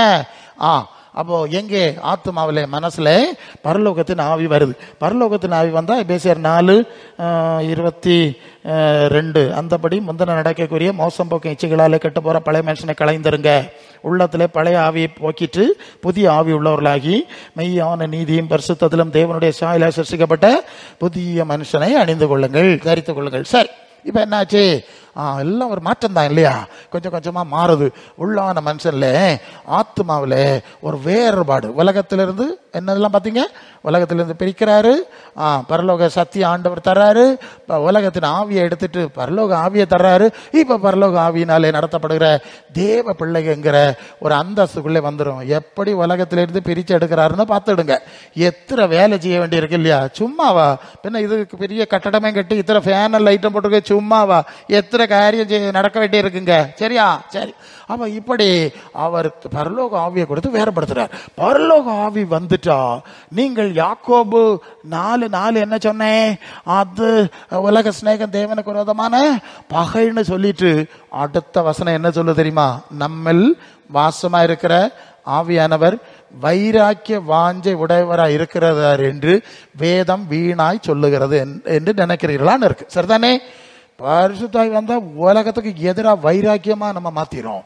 ஒரு காலம் உலகத்தின் ஆவி வந்தோன்னா உலகத்துக்காக வைராக்கியமா இருந்தோம்ல, இப்ப பரலோகத்தில் ஆவி வந்தோன்னா பரலோகத்துக்கு வைராக்கியம் ஆயிடும், நேர தலைகள் ஆயிரும். அது யாக்கோபு 1:28 கடைசி தானே? உலகத்தால் கரைபடாதபடி தன்னை காத்து கொள்ளுகிறதே தேவனுக்கு முன்பாய் சுத்தமான மாசு இல்லாத பக்தியா இருக்கிறது. சரிதானே? சரி. இப்ப என்ன ஆச்சு? உலகத்திலிருந்து பிரிக்கிறத பற்றி ஆவியானவர் பேசிட்டு இருக்கிறார். உங்களுக்கு புரியும்னு நினைக்கிறேன். ஹல்லேலூயா, ஹல்லேலூயா. பாட்டெல்லாம் பாடுனா எனக்கு நேரம் போயிடும், வசனம் வந்துட்டு இருக்கு. ஓகே, இப்போ புதுப்பிக்கிறார். இப்படி ஒரு புதி தாக்குதல் நமக்குள்ளே. பழைய மனுஷன் கிறிஸ்துவுடனே சிலுவையில் அறையப்பட்டது 2 கொரிந்தியர் 5:17 கிறிஸ்துக்குள்ளதால் புது சிற்சியா இருக்கிறான், பழசு ஒழிஞ்சு போச்சு, இந்த ஆளு புது ஆளு என்கிற சூழ்நிலை எல்லாம் உண்டாகி கொண்டு வருது. இப்போ ரோமர் 12:2 நீங்கள் இந்த பிரபஞ்சத்துக்கு ஒத்த வேஷம் தெரியாமல் தேவனுக்கு பிரியமும் நன்மையும் பரிபூர்ணமான சித்தம் என்னதென்று பகுத்தறியத்தக்கதாய் உங்கள் மனம் புதிதாகிறதுனாலே மறுரூபம் ஆகுங்கள். ஹல்லேலூயா. இப்ப என்ன புரிஞ்சீங்க? அதான் பிரபஞ்சத்திலிருந்து விடுவிக்கிறதா. எல்லாம் கரெக்டா தான் இருக்கும். இந்த பிரபஞ்சம் உலகத்துக்கு வழக்கத்துக்கு ஏற்ப ஒரு காலத்துல நடந்துட்டோம், இனி நடக்க மாட்டோம். இப்ப பரலோக தேவனுக்கு பிரியமானது எது, நன்மையானது எது, பரிபூர்ணமான சித்தம் எதுன்னு சொல்லி தினம் பகுத்து பார்த்து மனசு புதுசாயிட்டே வருதா? உங்களுக்கு வருதான்னு கேட்டேன். வரணும், அதான் விஷயம். சரி, மனசு புதிதாகி கொண்டே வரணும். அதைத்தான் 2 கொரிந்தியர் 4:16 ஆனபடினாலே நாங்கள் சோர்ந்து போறதில்ல, எங்கள் புறம்பான மனுஷன் அழிந்து உள்ளான மனுஷன் நாளுக்கு நாள் புதிது ஆக்கப்படுகிறது. அப்போ இனி நாம புறம்பான மனுஷன்ல புதுசாக மாட்டோம். அது வர வர தேஞ்சிக்கிட்டே வரும். அது 40க்கு பிறகு கண்ணு பார்வை குறையும், பசி குறையும், வயசான எல்லாருக்கும் கஷ்டங்கள் வருது இல்லையா? இப்படியே தான் போகும். பார்த்துடுங்க, நீங்க எவ்வளவு சோம் பண்ணினாலும் எவ்வளவு ஆவியில நிரம்பினாலும் அப்ப முதல் வயதிலும் புஷ்டியா இருப்பாய் பசுமையா இருப்பாய்ன்னு சொன்னாலும் நடக்காது. ஏன்னா வசனம் அப்படி சொல்லுது. என்ன சொல்லுது? புறம்பான மனுஷன் அழிந்து கொண்டு வருகிறான். அது 1 பேதுரு 1 அதிகாரம் கடைசி வசனத்துக்கு முந்தின வசனம் தானே? மாம்சமெல்லாம் புல்லை போல அதன் மகிமை எல்லாம் புல்லின் பூவை போல இருக்கிறது, புல் உலர்ந்தது பூ உதிர்ந்தது இல்லையா? 24 1 பேதுரு 1:24. அப்ப பேதுருவே சொல்லாரு மாம்சம் புல்ல போல இருக்குன்னு, பவுல் சொல்லாரு புறம்பான மனுஷன் அழிஞ்சிட்டு வருதுன்னு. அப்புறம் நம்ம எப்படி அதை மாத்துது? அதெல்லாம் அப்படிதான். தேவ கிருபை இருக்கும், அது போதும், என் கிருபை உனக்கு போதும், பலவீனத்திலே பலன் பூரணமாய் விளங்கும், அதோட நடத்திக்கிடணும். உள்ளான மனுஷனில் நாளுக்கு நாள், ஆத்மாவில் நாளுக்கு நாள் புதிதாக்கப்படணும். எபேசியர் 3:16 நீங்கள் அவருடைய ஆவியினாலே உள்ளான மனுஷனில் வல்லமையாய் பலப்படணும் எழுதியிருக்கா? அப்போ இப்ப என்ன நடக்குது? ஆத்மாவிலே தேவ சாயலாய் ஒரு மர ரூபம் ஏற்படுது. இது உலகத்தின் சாயல் இல்ல, சாத்தானுக்கு சாயல் இல்ல, தேவ சாயல். தேவ சாயல் உலகத்துக்கு எதிரான சாயல், உலகத்திற்கு எதிரான ஒரு சாயல் உருவாகி கொண்டே வருகிறது, வர வேண்டும். அதை கிறிஸ்துவின் சாயல்னு சொல்லுவோம். ஏன்னா கலாத்தியர் 4:19 கிறிஸ்து உங்களில் உருவாகும் கற்ப வேதனைப்படுகிறேன். அப்ப கிறிஸ்து நமக்குள்ள உருவாகணுமே, கிறிஸ்துவின் சிந்தை வரணுமே. பிலிப்பியர் 2:5. அப்புறம் கிறிஸ்து இந்த நிலைமை வளர்ந்து வளர்ந்து பூரணமாகணுமே. அது எபேசியர் 4:11. கிறிஸ்துவ நிறைவான வளர்ச்சி அளவுக்கு பூரண புருஷராகணுமே. அதுக்கு ஊழியக்காரர்களை சபையை வச்சிருக்கே. தலையாகிய கிறிஸ்துவுக்குள் வளர்ந்து போனோம்னு எல்லாம் அங்க வசனம் இருக்கிறதே. அப்புறம் என்ன நடக்குது? 2 கொரிந்தியர் 3:18. திறந்த முகமாய் கர்த்தருடைய மகிமையை கண்ணாடியிலே காண்கிற வண்ணமாய் கண்டு ஆவியாய் இருக்கிற கர்த்தரால் அந்த சாயலாதானே மகிமையின் மேல் மகிமை அடைந்து மறுரூபப்பட்டு கொண்டே வர்றோம். நற்க கவனிங்க. ஒரு பிள்ளை பிறந்தது. பிள்ளை பிறந்து 10 வயசு ஆச்சுன்னு வைங்க. 10 வயசு வரை ஒரு பிள்ளை தொட்டிலே கிடந்தா நீங்க இங்க முட்டாய் குடிப்பீங்களா? கேட்க விட்டு விழா கேட்பான். பிறந்த நாள் எடுப்பீங்களா? பெருசுங்க யாரு 10 வயசாச்சே, தொட்டில் விட்டு இறங்காம ஒரு டைப்பில் இல்லையா கிடக்கு, இதுக்கு இப்போ கேட்க விட்டுது அப்படி அல்ல இல்லையா? அப்போ நமக்கு நம்ம பிள்ளைகள் வளரணும்னு ஆசை இருக்கு இல்லையா? அது போலதான் ஆண்டவருக்கும் தன்னுடைய பிள்ளைகள் வளரணும்னு ஆசை இருக்குமா இருக்காதா? இருக்கணுமா வேண்டாமா? உங்களுக்கு அபிப்பிராயம் என்ன? ஓகே, வளர்ந்தீங்களான்னு கேட்டேன். உலகத்தில் வளர்ந்துருக்கும் பிறதுங்க 35, 40, 50 அது போய்கிட்டே இருக்கு. உள்ளான மனுஷன்ல வளர்ந்தீங்களான்னு கேட்போம், பரலோக சித்தையில வளர்ந்தீங்களான்னு கேட்போம், கிறிஸ்துவின் சாயல்ல வளர்ந்தீங்களான்னு கேட்போம். அது அது அது அது இது அது அது ஓகே அல்ல இல்லையா? அப்போ அது இல்லை பிரச்சனை. நாங்கள் இந்த கூட்டத்துக்கு வந்த பிறகு தான் கல்யாணம் நடந்தது, வந்த பிறகு தான் வீடு கட்டணும், வந்த பிறகு தான் கார் வாங்கணும். உன்னோட பெரிய வீடு மற்றவங்க கட்டி வச்சிருக்கான். இந்த கூட்டத்துக்கு வராத ஒருத்தனை கார் வாங்க இல்லையா, வீடு கட்ட இல்லையா, கல்யாணம் நடக்க இல்லையான்னு கேட்டேன். கர்த்தரவங்களுக்கு செஞ்சாக்கு சாட்சியா இருங்க, வேண்டான்னு சொல்லலை. இதுக்குன்னு நம்ம ஆண்டவர் கூப்பிடலை, அதுலயே விஷயம் அல்ல இல்லையா? கூப்பிட்டு இருந்தா மற்றவனுக்கு கொடுத்துருக்க கூடாதுல்ல, சரியா? அப்போ உள்ளான மனுஷனில் பலப்பட்டீர்களா என்கிறத நீங்க சிந்திச்சுக்கிடணும். இப்படி உள்ளான மனுஷனில் பலப்பட்டு ஆண்டவரோடு நடக்கிற அனுபவம் 1 யோவான் 1:3 எங்களுடைய ஐக்கியம் பிதாவோடும் அவருடைய குமாரனோ இயேசு கிறிஸ்துவோடும் இருக்கிறது.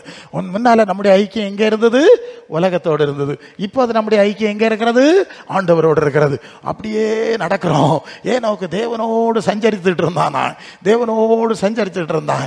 ஒரு கட்டத்தில் எடுத்துட்டு போயிட்டார். தேவன் அவனை எடுத்துக்கொண்டார், காணாமல் போயிட்டான்.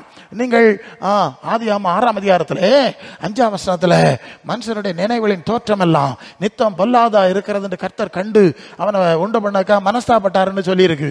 நீங்க கீழே வாசிட்டு வந்தா, நோவாவுக்கோ கர்த்தருடைய கண்களில் என்ன கிடைத்தது? கிருபை கிடைத்தது. ஏன் கிருபை கிடைச்சது? அவன் அன்னைக்கு இருந்த ஜனங்களுக்குள்ளே உத்தமனும் சன்மார்க்கனும் நீதிமான்மா இருந்தான். நோவா தேவனோடு சஞ்சரித்து கொண்டிருந்தான். நீங்க யாரோடு சஞ்சரிக்கிறீர்கள்? உலகத்தோடு சஞ்சரிக்கிறீர்களா? சாத்தானோடு சஞ்சரிக்கிறீர்களா? இல்லை இயேசுவோடு சஞ்சரிக்கிறீர்களா? இப்படி நோவா தேவனோடு சஞ்சரிச்சதுனால அவன்கிட்ட சொன்னார், டேய் இந்த உலகம் இப்படி இருக்கு, நான் அழிக்க போறேன், நீ ஒரு பேழையை கட்டிக்க அப்படின்னு சொன்னார். அவன் உடனே பேதுரு பார்த்தான், இதை நம்ம ஒளிச்சு வச்சப்படாது இல்லையா? இதை உடனே அவன் பிரசங்கம் பண்ணியிருக்கான் பாருங்க. அது 2 பேதுருல நாம 2ஆம் அதிகாரத்துல 5ஆம் வசனத்துல, பூர்வ உலகத்தை தப்ப விடாமல் நீதியை பிரசங்கித்தவனாகிய நோவாவை விடுவித்தார். அவன் பேசிட்டே இருந்தான், யாரும் கேட்கல. இந்த கிழவனுக்கு பிராந்து கிறுக்கு எல்லாம் சொல்லிட்டு போயிட்டாவ. எப்படியும் அவனுக்கு குடும்பத்தாராவது கொஞ்சம் கீழ்படிச்சிருக்காவ. ஒரு பேழையை கட்டின தேவன் அவனை பாதுகாத்தார். அப்ப தேவனோடு சஞ்சரிக்கிற அனுபவம் என்னெல்லாம் பத்திய உலகத்துல இருந்தோம், உலகத்திலிருந்து பிரிச்சாச்சு, புதிய ஆவி தந்தாச்சு, புதிய சத்தியம் தந்தாச்சு, இப்போ தேவனோடு சஞ்சரிக்க வச்சாச்சு. தேவனோடு உலகத்திலிருந்து கொஞ்சம் கொஞ்சமாய் பிரிந்து வெளியே வந்து விடுகிறோம். இப்படி சஞ்சரிக்கும் போது நான் ஏனோக்க பற்றி சொன்னேன். அவன் தேவனோடு சஞ்சரிச்சு புற பார்த்தான். இப்படி சஞ்சரிக்கிறதோட ஒரே அடி அங்கேயே போயிட்டா என்ன, ஆண்டவர்கிட்ட போயிடுவோம் இல்லையா? அவனை எடுத்து கொண்டு போனார் அப்படின்னு நாம வாசிக்கிறோம். இது போலதான் இப்போதும் தேவனோடு இயேசுவோடு சஞ்சரிக்கிறவர்களை மட்டும், யாரை? இயேசுவோடு சஞ்சரிக்கிறவர்களை மட்டும் எடுத்துக்கொண்டு போவதற்காக ஆண்டவர் வருகிறார். என்ன புரிஞ்சுங்க? முதலாவது நம்முடைய ஆத்மாவை இந்த பொல்லாத பிரபஞ்சத்திலிருந்து ரட்சித்தார். அதுதான் இதுவரை பார்த்தோம். நம்முடைய ஆத்மா, உள்ளான மனுஷன் மனசு, நம்முடைய ஆத்மாவை இந்த பொல்லாத பிரபஞ்சத்திலிருந்து அவர் ரட்சித்து அவர் விடுவித்தபடினால்தான் எபேசியர் 2:7 சொல்லுது, உன்னதங்களில் அவரோடு கூட உட்காரவும் செய்தார். என்ன செய்தார்? இல்ல, இனி இல்ல, செய்வார்ல, செய்தார், பாஸ்ட் டென்ஸ். உன்னதங்களில் அவரோட கூட உட்காரும்படி செய்தார். அது எப்படி பிரசங்கியாருன்னு கேட்டால், அது கொலோசியர் 3:1-2 சொல்லுது, கிறிஸ்து தேவனுடைய வலது பார்சத்தில் இருக்கிற மேலானவைகளை தேடுங்கள், பூமிக்கிறீர்களை அல்ல, மேலானவைகளை தேடி ஆண்டவரோடு சஞ்சரிக்கும் போது மனசு எங்க போயிருது? பரலோகத்துக்கு போயிருது. மற்ற 6:20-21 உங்கள் பொக்கிஷம் எங்கே இருக்கிறதோ அங்கே உங்க இருதயம் இருக்கும் சொல்லிட்டார்ல. அதான் உலகத்தில் வாழும்போது மனசு ஆத்மா பரலோகத்தில் இருக்கிறதுனால ஆத்மாவுக்கு ரட்சிப்பு உண்டாகிவிட்டது. ஆத்மாவுக்கு ரட்சிப்பு உண்டாகிவிட்டது. ஆனால் உண்டானாலும் நீங்கள் பிலிப்பியர் 2:12 அதிக பயத்தோடும் நடுக்கத்தோடும் உங்கள் ரட்சிப்பு நிறைவேற பிரயாசப்பட்டு கொண்டே இருக்க வேண்டும். அல்ல, பூரண ரட்சிப்பு அடைகிறது வரை பிரயாசப்பட்டு கொண்டே இருக்க வேண்டும். எதுவரை பிரயாசப்பட வேண்டும்? 2 தெசலோனிக்கேயர் 2:14 கர்த்தராகிய இயேசு கிறிஸ்துவின் மகிமை அடையும் பொருட்டாக இந்த சுவிசேஷத்தினாலே அந்த ரட்சிப்புக்கு தேவன் உங்களை அழைத்தார். அல்ல, அப்ப இயேசு கிறிஸ்துவின் மகிமை அடையணுமா? அவருக்கு தேவன் அவரை மரித்தோரிலிருந்து எழுப்பி மகிமை கொடுத்தார். அந்த மகிமை நாமும் அடையும்படி தேவன் நம்மை அழைத்திருக்கிறார், பண்படுத்தி கொண்டிருக்கிறார். அந்த சாயலாகத்தானே மகிமையின் மேல் மகிமை அடைந்து மறுரூபம் அடைந்து கொண்டே இருக்கிறோம், இருக்க வேண்டும். இதுதான் பிரச்சனை. அது போச்சு, நோய் போச்சு, அது இது எல்லாம் நல்லதான், எல்லாம் போட்டு நம்ம இப்போ தேவ சாயல் அடையணும். நம்முடைய லெக்கு வந்து பூமியின் உயர்ந்த ஸ்தானத்தில் ஏறதுக்கு ஓடிட்டே நடக்கப்படாது. இந்த பொல்லாத பிரபஞ்சத்தில் மூழ்கக்கூடிய வழியில் நடக்கப்படாது. அதிலிருந்து விடுபட்டு விடுபட்டு விலகி விலகி தேவனோடு சஞ்சரித்து தேவனுடைய ராஜ்யத்துக்கு போகிறதுக்கு ஆயத்தமாகி கொண்டே இருக்க வேண்டும். இப்படி நடக்கும்போது நம்முடைய மனசில் ஒரு வாஞ்ச வருது. அது என்ன வாஞ்ச வருகிறன்னு சொன்னால் 2 கொரிந்தியர் 5ஆம் அதிகாரத்தில் நாம் அதை படிக்கிறோம். 2 கொரிந்தியர் 5ஆம் அதிகாரத்தில் அது 1ஆம் வசனம், பூமிக்குரிய கூடாரமாகிய நம்முடைய வீடு அழிந்து போனாலும் தேவனால் கட்டப்பட்ட கைவேலை இல்லாத நித்திய வீடு பரலோகத்தில் இருக்கிறது என்று நாம் அறிஞ்சிருக்கிறதுனாலே இந்த கூடாரத்திலே நாம் தவித்து நம்முடைய பரம வாசஸ்தலத்தை தரித்துக் கொள்ள மிகவும் வாஞ்சை உள்ளவர்களா மாறிடும். இப்ப புரியுதா? இங்க தவிப்பு, சஞ்சலம், கண்ணீர்லாம் இருக்கு. எப்படா தீரோன்னு நம்ம தவிக்கிறோம். பலவேளை துக்க நாட்கள் முடிந்து போனலாம் சிலர் சொல்லிடுறாங்க. நான் உண்மை சொல்றேன், இந்த உலகத்துல நம்ம துக்க நாட்கள் முடியாது.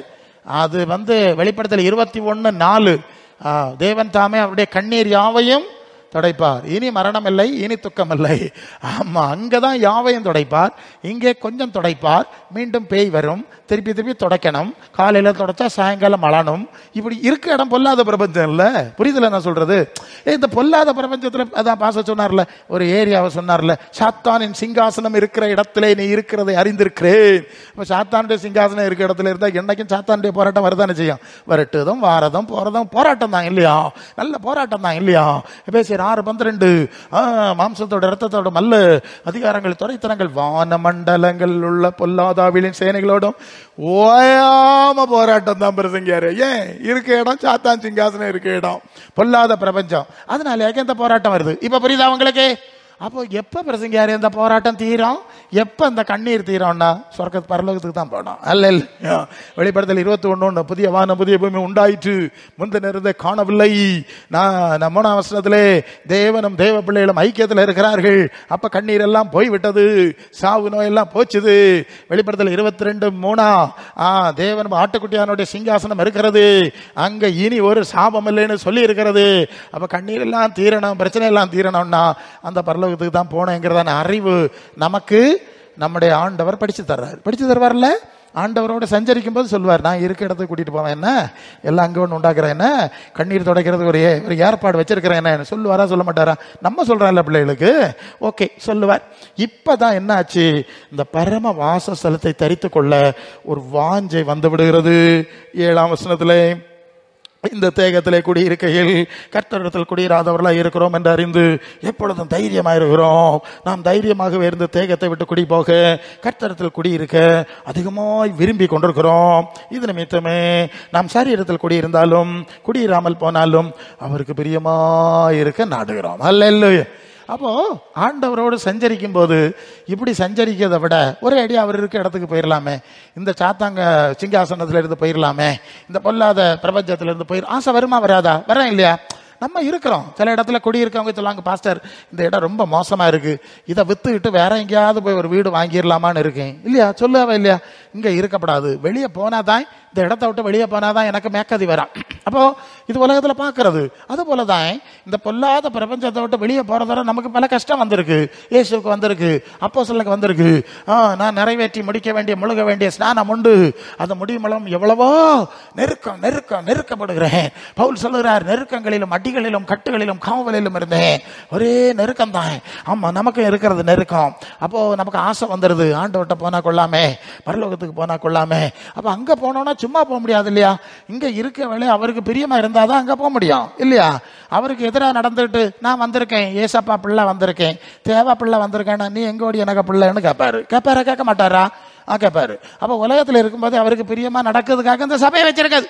அதான் பரிசுத்தமா இருக்கணும், தேவச்சித்தம் செய்யணும்லாம் கேட்டான் இல்லையா? சரி. இப்படியே ஆண்டவரோடு நடக்கும்போது இந்த ஆசை வருது.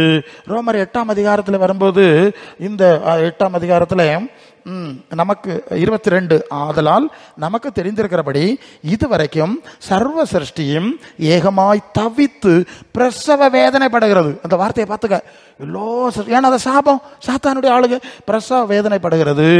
அதுவும் அல்லாமல் ஆவியின் முதற்பலன்களை பெற்ற நாமும் கூட நம்முடைய சரீர மீட்பாகிய புத்திர சுவிகாரம் வருவதற்கு காத்திருந்து நமக்குள்ளே தவிக்கிறோம். ஹல்லேலூயா. என்ன சொன்னேன்? ஆத்துமாவை பொல்லாத பிரபஞ்சத்திலிருந்து வேறுபடுத்தினார், விடுவித்தார், ரட்சித்தார்.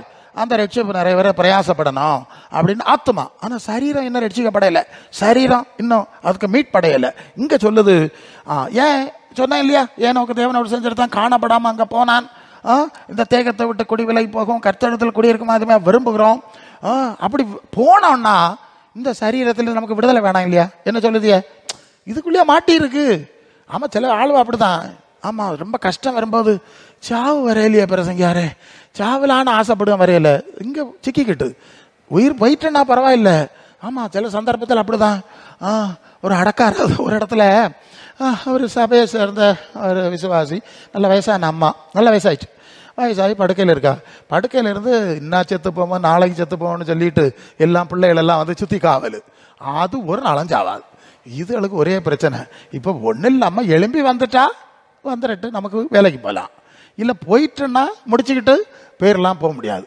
இப்போ கிடந்து இழுக்குது. இந்த சபை பாஸ்டரும் போனார், சோம் பண்ணார், ராத்திரி சத்தம் போடுமா எல்லாம் சொன்னாங்க. ஸோ அப்படி இருக்குது இப்படி இருக்குது, பாஸ்டர் வந்து சோம் பண்ணுங்க. இவர் 2-3 நாள் நல்லா சோம் பண்ணி பார்த்தாரு, ஒன்றும் இல்லை. பிறகு என்ன கூப்பிட்டாரு, பாஸ்டர் ஒன்று பாருங்க, ஒரு வீட்டுக்கு போனோம், எனக்கு விஷயம் தெரியாது. அங்கே போனால் நிலைமை எப்படி இருக்குது பார்த்தாச்சு. நான் கட்டலுக்கிட்ட நின்னேன். அவங்களுக்கு பேசுறதெல்லாம் கேட்கும், அவங்க பேசவும் செய்கிறாங்க கொஞ்சம். நான் உடனே என்ன செய்தேன், பிரசங்கம் பண்ணினேன். என்ன பிரசங்கம் தெரியுமா? பரலோக பிரசங்கம். பரலோகம் என்ன தெரியுமா? போறது எப்படி? ஏன் இந்த ஆளுக்கு ஆத்மாவை ரெடி ஆக்கணுமே, போறதுக்கு ரெடி ஆக்கணுமே. இப்ப பிரிச்சுதான் போற. எனக்கு ஆவியானவர் சொல்ல, இந்த ஆத்மா போறதுக்கு ரெடி ஆகு. நான் பரலோகத்தை பற்றி பேசி, அதை பற்றி பேசி, பூமியினுடைய பல ரீதியில எல்லாம் பேசி சோம் பண்ணியாச்சு, வந்தாச்சு. மறுநாள் கூப்பிடுவாரு, ஃபர்ஸ்ட் வாருங்க போ. திருப்பியும் பிரசங்கம், திருப்பியும் போறேன், பிரசங்கம் ஜெபம், பிரசங்கம், திருப்பியும் வந்தாச்சு. அடுத்தது போறேன், அடுத்த பின்ன கூப்பிடுவாரு. எனக்கே டென்ஷன் ஆயிட்டு, என்னடா இது பிரசங்க, பரலோகத்தை பற்றி பேசி இந்த பூலோகத்தையும் பேசி, இந்த லட்சணத்தையும் பேசி, அதுக்கு மகிமையும் பேசி ஒன்றும் போக மாட்டேங்க. அப்போ அப்படி அன்னைக்கு பேசிட்டு இருந்தேன். என்ன பேசினேன்னா, ஒரு ஊர்ல ஒரு பாட்டியம்மா இருந்து, அந்த பாட்டியம்மா இது மாதிரி தான் போட்டா வரட்டான்னு கிடந்து இழுத்துக்கிட்டே இருந்து பிள்ளைகள்லாம் காத்துட்டு இருந்து நடக்கல. அப்போ அந்த ஊரில் தாத்தா இருந்தார். அந்த தாத்தா வந்து பார்த்தார், என்னத்தை நடக்குதுங்க என்ன பார்த்தார். தாத்தாவுக்கு மனசிலாச்சு. தாத்தா உடனே அந்த பாட்டிக்கு மோனை கூப்பிட்டார், லே இங்கே வா. என்ன இந்த 10,000 சாவி எங்கே வச்சிருக்கு? இந்த கிளவி 10,000 சாவி எங்கே வச்சிருக்கா தெரியுமா உனக்கு?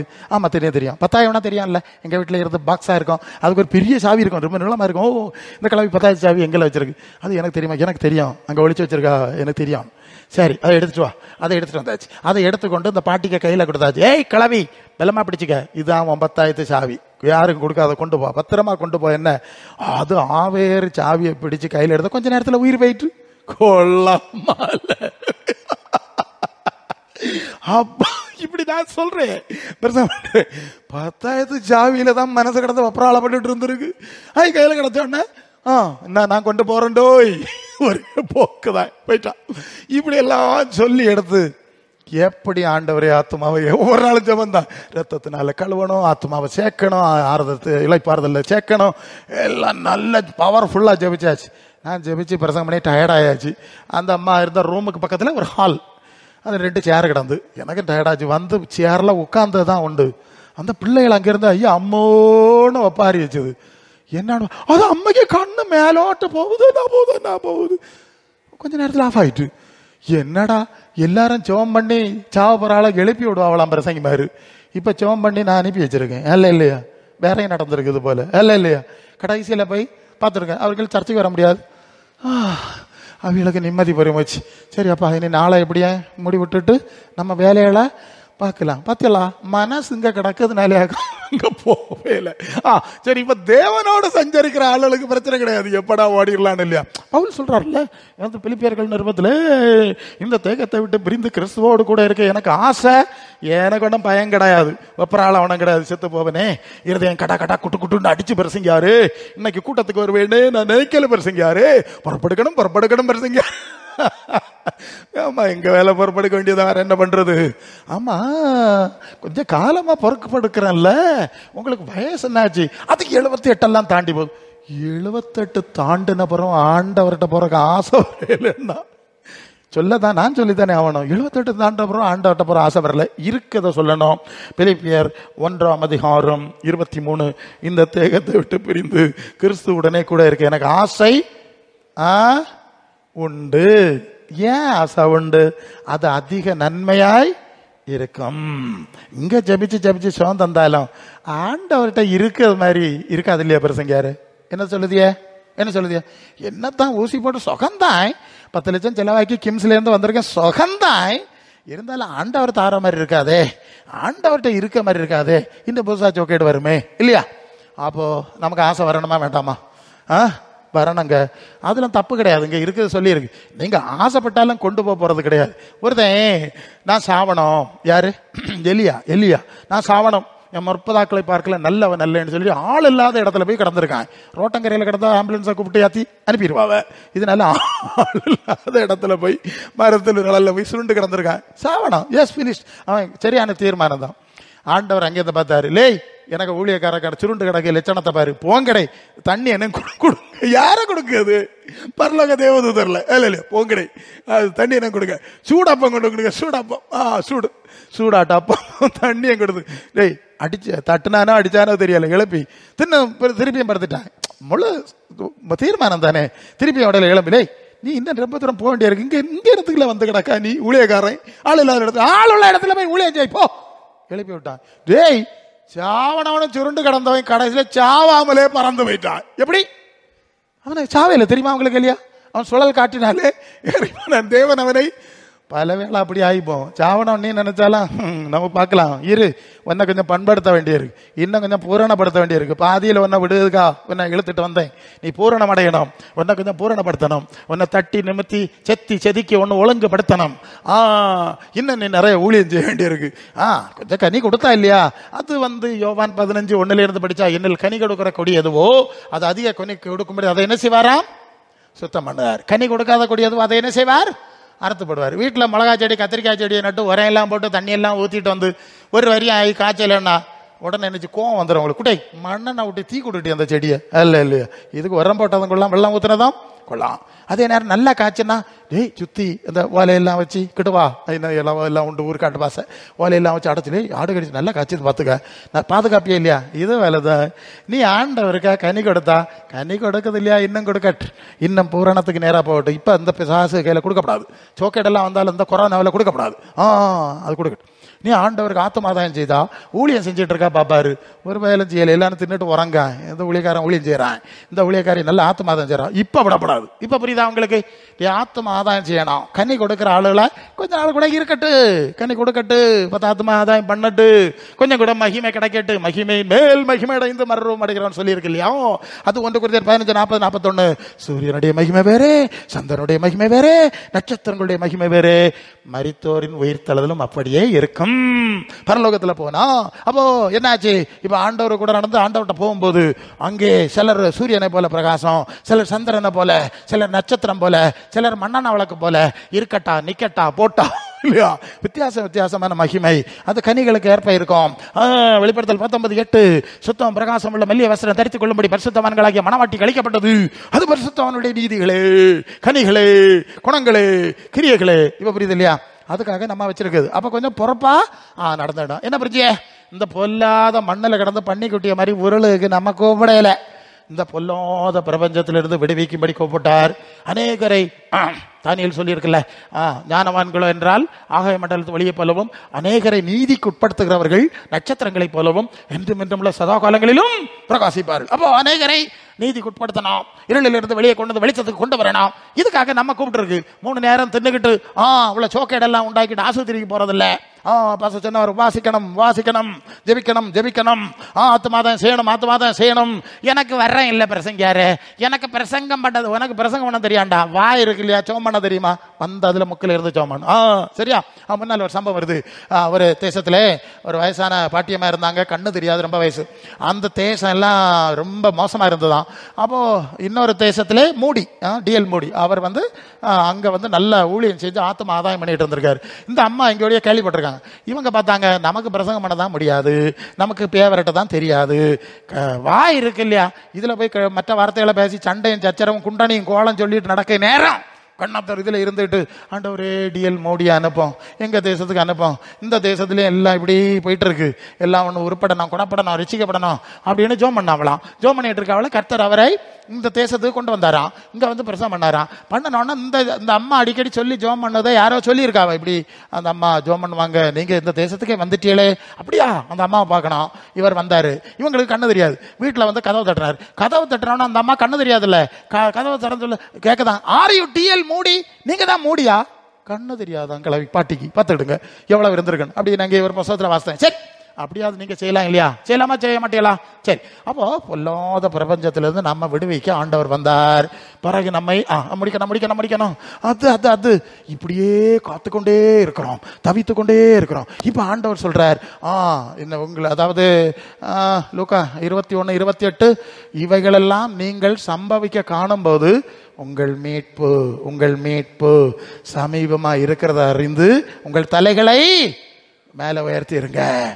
36 அங்கே வரும்போது என்ன படிக்கிறீங்க, இவைகளெல்லாம் தப்பி மனுஷகுமாரருக்கு முன்பாக நிற்க பாத்திரவான்களா என்னபடி நீங்கள் ஜெபம் பண்ணி விழித்தருங்கள். அப்ப இப்ப நமக்கு என்ன செய்யணும், சரீர மீட்பு வேணாம். அதான் பிலிப்பியர் 3:20-21, நம்முடைய குடியிருப்பு பரலோகத்தில் இருக்கிறது, அங்கே இருந்து கர்த்தராகிய இயேசுவின் இரட்சகர் வரை எதிர்பார்த்து காத்து கொண்டிருக்கிறோம்.